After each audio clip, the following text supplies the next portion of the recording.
இப்போ இருக்கிற இதில் வந்து டிஎம்கே வந்து ஒரு தெளிவான ஒரு கட்சினா டிஎம்கே. இப்போ இருக்க டிவிகே ஆகட்டும், எதுவாக இருந்தாலும் ஆகட்டும், டிஎம்கே வந்து எனக்கு தெரிஞ்ச இப்போ நானும் விஜய் ரசிகர் தான்.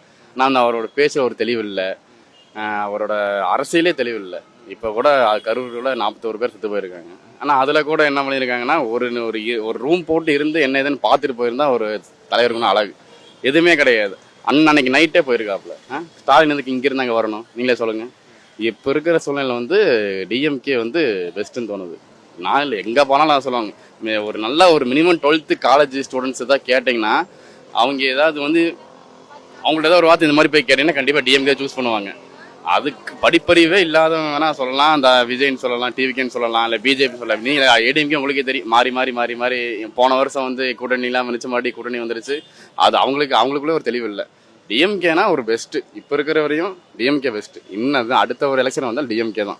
எங்கள் ஏரியா ஃபுல்லாக சைட்லாம் ஃபுல்லாக டிஎம்கே தான். என்னதான் நீங்கள் வந்து ஓட்டுக்கு 10,000 கொடுத்தாலும் 20,000 கொடுத்தாலும் கரெக்டான தலைவர் தான் பார்ப்பாங்க. இவ்வளோ கொடுக்குறேன், அது இதெல்லாம் பார்க்கணும், கரெக்டான தலைவர் தான் பார்ப்பாங்க. டிஎம்கே வந்து பெஸ்ட்டு, அவ்வளோதான்.